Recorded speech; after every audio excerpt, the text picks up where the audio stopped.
नाथुराम जी गोडसे आणि पूजनीय वीर सावरकर हे अतिशय महान विभूती आहेत, पण त्यांचा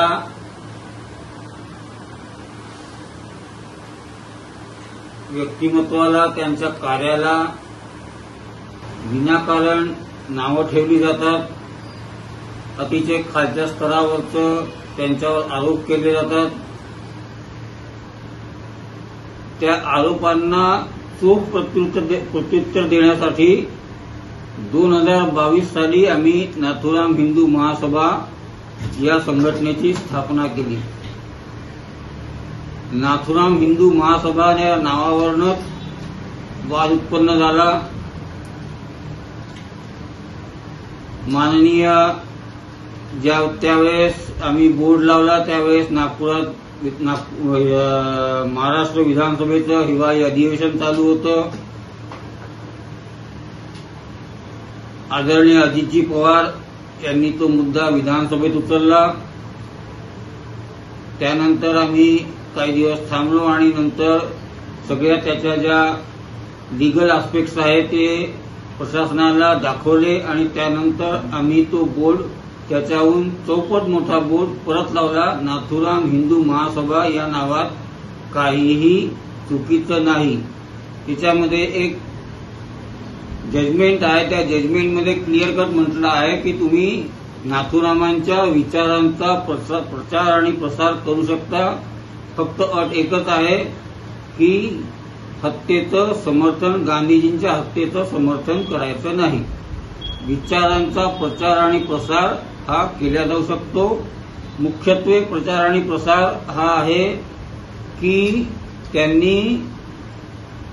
त्यांच्यावर जो खटला चालला गांधी हत्येचा, त्या खटल्याच्या दरम्यान त्यांनी जे निवेदन दिलं कोर्टासमोर, ते निवेदनच खूप बोलकं आहे.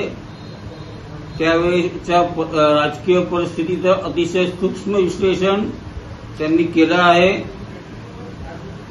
त्या खटल्याचे जे न्यायमूर्ती होते त्यांनी सुद्धा त्याचं कौतुक केलं आहे. आणि शेवटी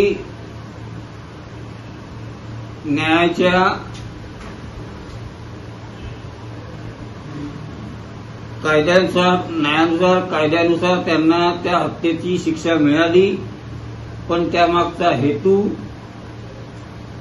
काय होता हा जवळपास 1948 ते 1969 हा लपवून ठेवण्यात आला. फक्त त्यांना माथे फिरू म्हणून त्यांना हिणवण्यात आलं. त्यांचे बंधू माननीय गोपाळ गोडसे यांनी कोर्टात लढा दिला आणि ते स्टेटमेंट जनतेसमोर आलं. तेव्हा जनतेला खरं कारण कळलं की या हत्येमागे नाथुरामांचे काय विचार होते हे जनतेसमोर आलं. जे लपवून ठेवण्याचा प्रयत्न केला गेला, जो चुकीचा इतिहास शिकवला गेला, तो जनतेसमोर आला. आणि पण अजूनही त्यावेळेस जी तुष्टीकरणाची, भारताचे तुकडे करण्याची विचारसरणी भारतात होती ती अजूनही आहे. तुष्टीकरणाची नीती अजूनही आहे. तुकडे गँग आहे, आझादी गँग आहे, हे सगळे अजूनही अस्तित्वात आहे. तर यांच्या विरुद्ध लढाई देणं हा आमचा मुख्य उद्देश आहे. त्यानंतर आम्ही जनतेत जायला लागलो. त्यांच्या विचारांचा प्रचार प्रसार करायला लागलो. पण अजून हा ब्रॉड लेवलवर व्हावा अशी इच्छा होती. तर त्या दृष्टीने आम्हाला लोकसभेची उमेदवारी ही एक संधी वाटली आणि आम्ही नॉमिनेशन भरायचा निर्णय घेतला आम्हाला किती मतं मिळतील, काय पर्सेंटेजनी वोट मिळतील याची आम्हाला चिंता नाही. आम्हाला फक्त जास्तीत जास्त लोकांपर्यंत त्यांचा विचार पोहोचवायचा आहे, हे आमचं उद्दिष्ट आहे आणि त्या दृष्टीने आमची वाटचाल राहणार आहे. आम्ही जास्तीत जास्त प्रचार करू. किती मतं मिळतील, मतांच्या रेसमध्ये आम्ही नाही. मतांच्या रेसमध्ये आम्ही नाही. आम्हाला जितके मतं मिळतील ते आम्हाला मान्य आहेत, ते आम्ही मान्य करू. फक्त आमचा सध्या एवढाच विचार आहे की उमेदवारी भरून निवडणुकीच्या माध्यमातून